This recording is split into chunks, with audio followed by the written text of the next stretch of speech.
ஓம் சாய்ராம்.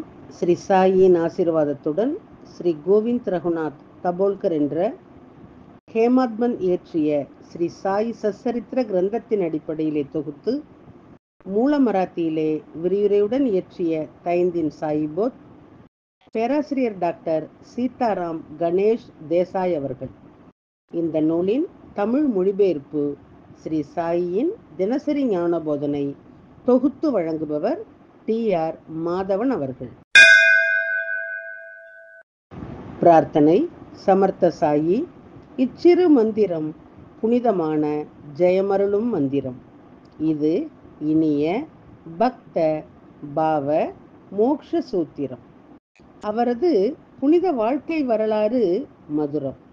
சாய்நாதர் கடவுள் பக்தியுள்ளவர், தர்மத்தை பின்பற்றும் பிரபஞ்ச பாலகர்.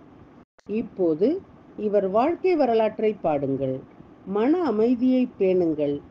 ஈஸ்வர் அல்லாஹ் ஒருவரே கூறுவார், கடவுளில் வேறுபாடு இல்லை என்பார். சாய்ராம் உங்கள் அன்பான சொற்கள், பக்தியும் மரியாதையும் அருளும் வார்த்தைகள். ஓம் ஸ்ரீ சாய்ராம். ஸ்ரீ சச்சிதானந்த சத்குரு சாய்நாத் மகாராஜ் கி ஜெய். ஓம் சாய்ராம். ஸ்ரீ சாயினுடைய இன்றைய ஞான போதனை அத்தியாயம் 18, ஓவி 43. சாத்தே அவரது புனைப்பெயர். அவர் முழு மனதுடன் தீர்மானித்தார். குரு சரித்திர பாராயணம் செய்யும் விரதம் தினசரி வழக்கமாக தொடங்கினார். விளக்கம். ஸ்ரீ பாபா ஒவ்வொரு பக்தரையும் அவரவர் விருப்பத்திற்கேற்ப வழிநடத்தினார். ஸ்ரீ பாபா பக்தியிலே எந்த விதமான அகங்காரத்தையும் ஏற்றுக்கொள்ளவில்லை.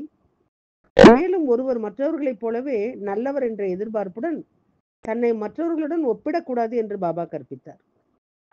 ஷீரடிக்கு வந்த அந்த மனிதனுடைய குடும்ப பெயர் சாத்தே. அவர் மிகுந்த பக்தியுடன் குரு சரித்திரத்தை படிக்க தொடங்கினார். அவரது படிக்கும் வாரம் முடிந்த இரவிலே பாபா அவருடைய கனவிலே தோன்றினார். சாத்தே படித்துக் கொண்டிருந்த புத்தகத்தை பாபா எடுத்து சாத்தேவுக்கு அதனுடைய அர்த்தத்தை விளக்கத் தொடங்கினார். பாபா தன்னுடைய இருக்கையில அமர்ந்திருந்தார். சாத்தேவை அவர் முன் உட்கார வைத்தார். பாபா அவருக்கு குருச்சரித்திர கதையினுடைய அமிர்தத்தை ஊட்டி கொண்டிருந்தார். அந்த காட்சியை கனவிலே கண்ட சிறிது நேரத்திற்கு பிறகு சாத்தே மீண்டும் சுயநினைவு பெற்றார். அவர் முழு கதையையும் காக்கா சாஹிப் தீக்ஷித்திடம் கூறினார். அந்த கனவினுடைய அர்த்தத்தை காக்கா பாபாவிடம் கேட்க வேண்டும் என்று சாத்தே பரிந்துரைத்தார்.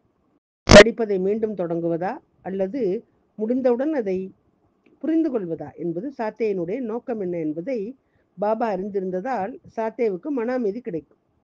பின்னர் வாய்ப்பு வந்தவுடன் காக்கா அந்த கனவை பற்றி பாபாவிடம் வார்த்தையை இப்படியே தொடர்வதா அல்லது இங்கேயே முடிப்பதா என்று பாபா சாத்தேவுக்கு தெளிவான வழிகாட்டுதலை வழங்க வேண்டும்.